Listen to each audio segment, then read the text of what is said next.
6.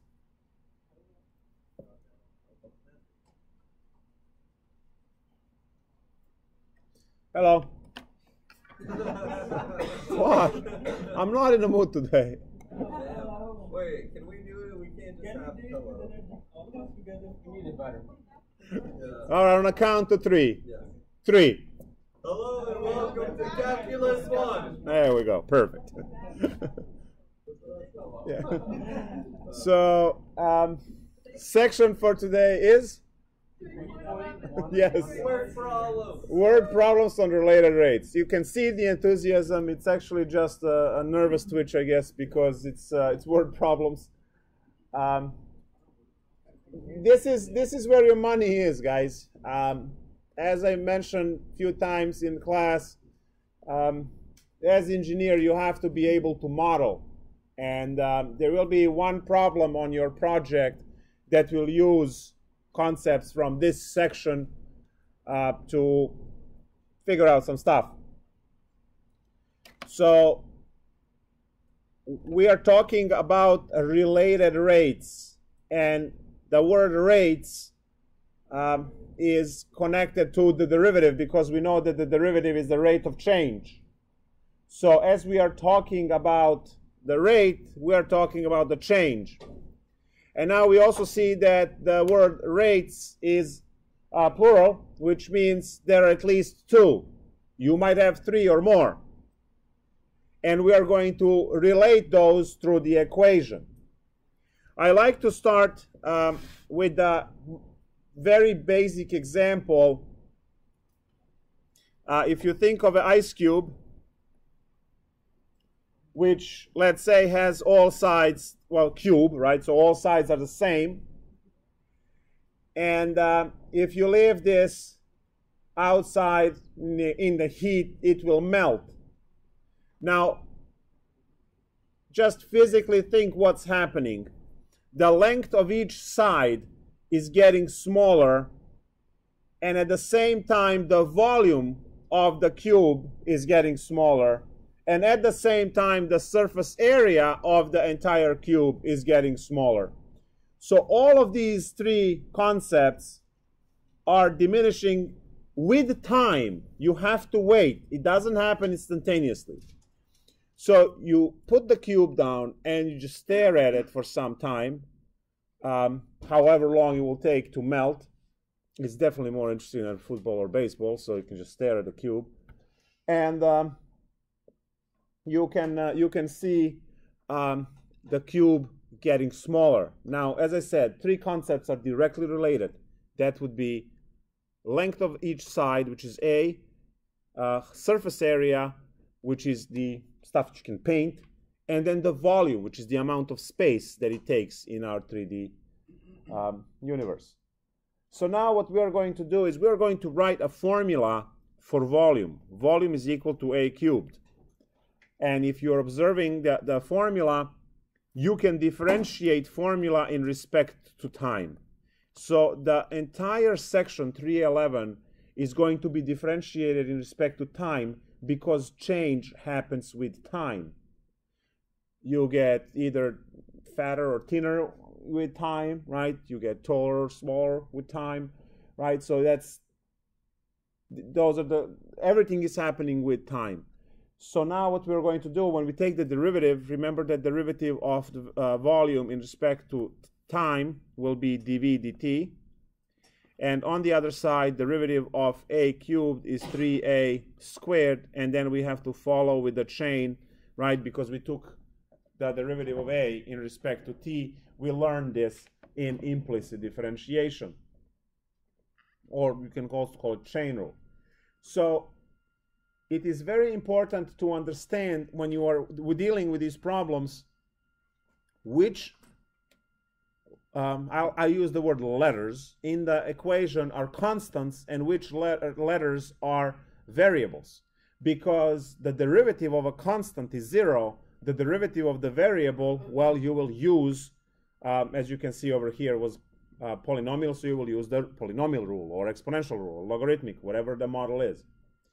So in this case, we understand that the cube that sits and direct sunlight will melt eventually in time, and I want to describe the change in volume, which is the loss of water, right? Because it melts by converting ice to water, right? So it's just a different state, and then the water goes away. The volume is getting smaller, and we see that at the same time the length of the side A is getting smaller as well. So you can clearly see that if I'm to use the negative number for dV dt, you will also get a negative number for dA dt, because they are both diminishing there, and A is the length, so A can never be negative. Its lengths are always positive values. So this equation here is actually the equation that we are using as a model. So this would be related rates model, if you want to call it like that, because you have two rates, one for volume and one for length of the side. Now I can also, for the same problem, I can say that the surface area is 6a squared. I have 6 faces on this cube, and each one of those has the area of a squared, so 6a squared would be the complete surface area of the cube. Now you can also differentiate that in respect to time, and you are going to get that dA over dt is equal to 12a, again, dA dt. So this is another related rates equation. Now, once you have this, your job is to plug the numbers from the problem and calculate whatever you need to calculate. So what are the issues that you run into? Well, it's going to be the geometry, it's going to be the formulas that you should know from your previous education. What is the volume of the cone? What is the volume of the sphere? What is the surface area of the sphere? What is the, so those types of formulas need to be known. The rest is, just a little bit of common sense added by, observing the world around you, and you should be able to put all of these things together. So the main concept here is that you're going to have at least two rates, two derivatives that are related with some kind of a formula. So we call that related rates. Now it's important to understand that all of these rates are in time, and they all describe the speed at which something happens. How fast do we lose area? How fast do we gain volume? How fast, something getting smaller, or how fast? So as soon as you read the words in the word problem and it says how fast, you immediately know they're looking for the derivative in respect to time. That's how it is. The second part, which will hopefully make your physics courses and general chemistry course and some other courses a joke, is dimensional analysis. If you understand how units work, you are always able to put formulas together. I don't know if you ever paid attention or thought about these kind of things, but if you are driving, right, your speed is measured in miles per hour. That immediately tells you what is the formula to calculate speed. Because if your speed is in miles per hour, then looking at this, miles is distance and hour is time, so speed is equal, well, we call it velocity because it also has direction. Velocity equals distance over time. Now, any time when you have some kind of a formula and you have the units for that formula, you can figure out what the formula is, which makes a lot of physics and a lot of general chemistry really a joke if you understand how dimensional analysis works. Then, if I say that the distance changes in time, you would write what as the variable? What would you say? Distance changes in time. Which one?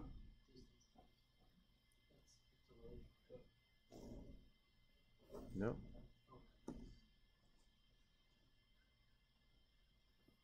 What is this word? Yeah, so what is that? Nope. Nope. Nope. Derivative. There we go.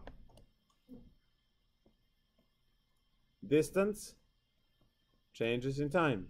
ds dt or dx dt or dy dt. Guys, go dx dt, whatever. Distance changes in time. This is actually velocity. Now, if I am to say that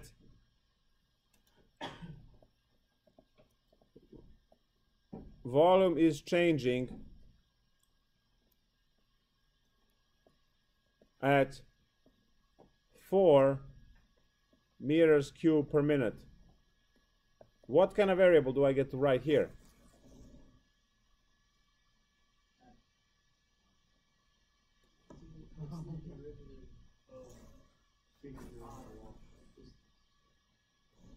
So now it's going to be 12. It's a new problem over here. Yeah, but now it's going to be 12 meters. 12. I don't know. These are the units, meters cubed per minute. All right, fine. All right, 4 times 3 meters squared. You want me to take the derivative? These are units. You don't take the derivative of this. I'm asking what kind of variable do I write when I write this? So what should I write? That's it. Why, disappointed? I'm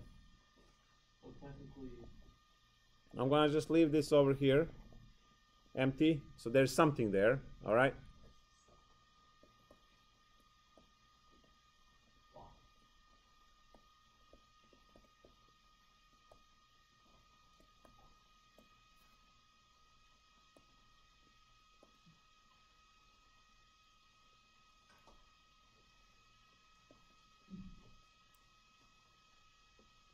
So what do I get to write in the empty box? Looking at the rest of the statement.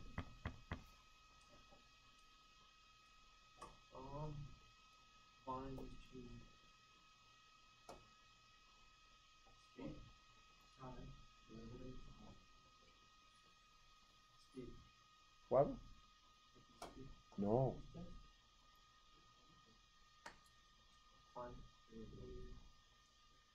You're just saying words. Thursday. Pan. Pine cone. It has meters per second. So. Yeah, meters per second. Meters squared per second. Acceleration. That's meters per second squared. But that would be velocity. Meter per second would be velocity. Yeah. How's that so bad? Isn't that a speed?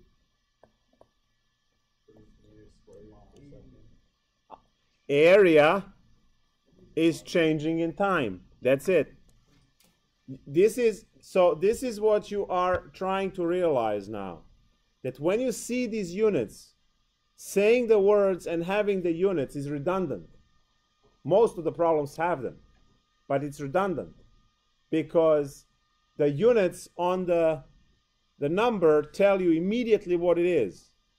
If I say that you have 5 feet squared, you know immediately its area is 5 feet squared. But if I say 5 feet squared per minute, you know its dA dt is 5 feet squared per minute. You see that? So The units tell you what you are dealing with. And you are able to decipher the problem from there.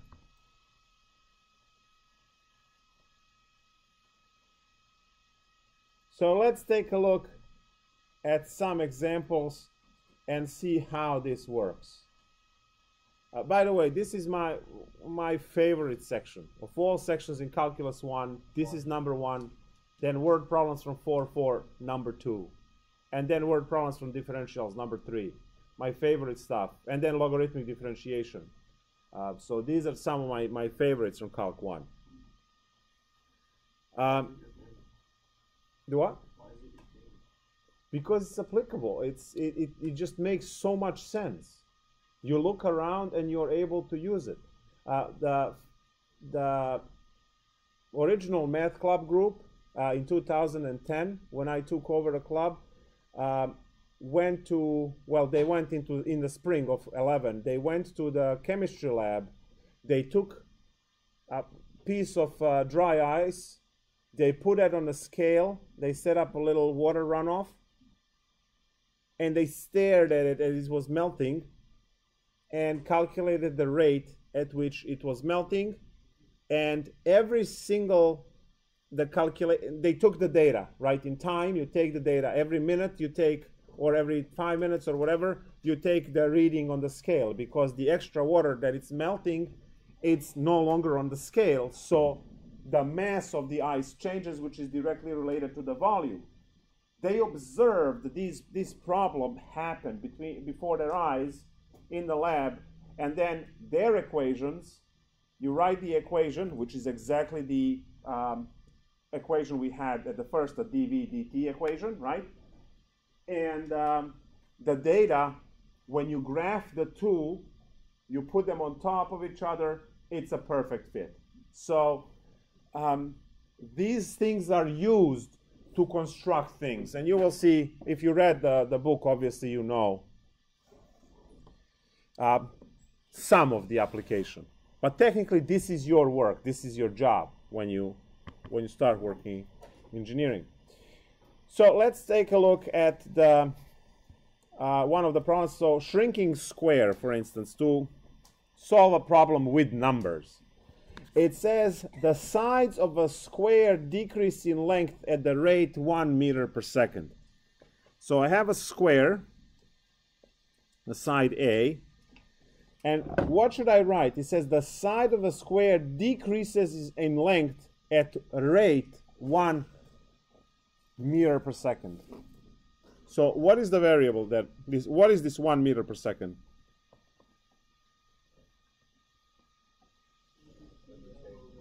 dA over dt. Good. If the side is labeled to be A, then the change in the side, the length of the side. So the side of a square decreases in length at the rate of 1 meter per second. So you can put 1 meter per second, and you can put negative 1 meter per second to denote that it's decreasing. It's okay. You can also put positive one. That doesn't matter. But as long as you answer the question at the end correctly, you're fine. This is the only piece of information that you have. Now they say, at what rate is the area changing if the side is 5 meters long? At what rate is the area changing? How do I write that? Area changing in time. I said area, not volume.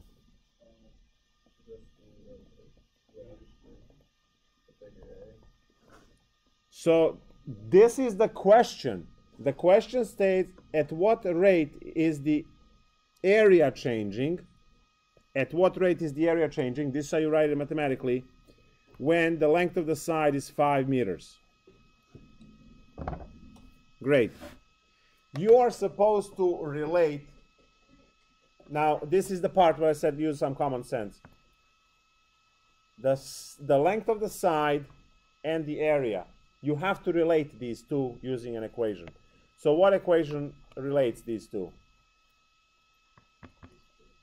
A equals A squared, yes. A equals A squared. And now you will differentiate that one in respect to time. And you will get dA dt is equal to 2A dA dt.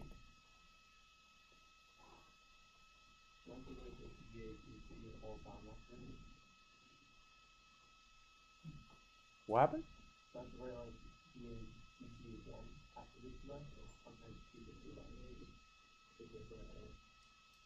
I'm not sure. So this part over here is what they're looking for. So that's like your x, right? So dA dt is equal to 2 times A is 5 and dA dt was, let's say, -1. So -10 meters squared per second. So if the side is shrinking at 1 meter per second, the area is shrinking -10 meters per second, which is 10 meters per second. You will not say shrinking -10, that's a double negative.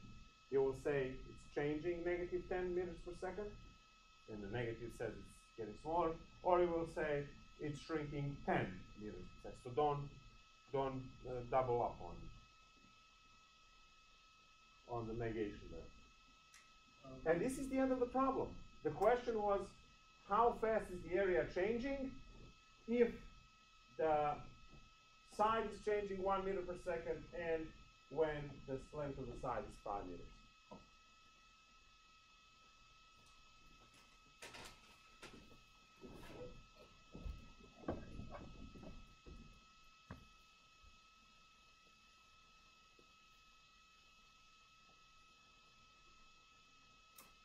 Oh, one more. That was part A. That was part A. And now part B. At what rate are the lengths of the diagonals of the square changing?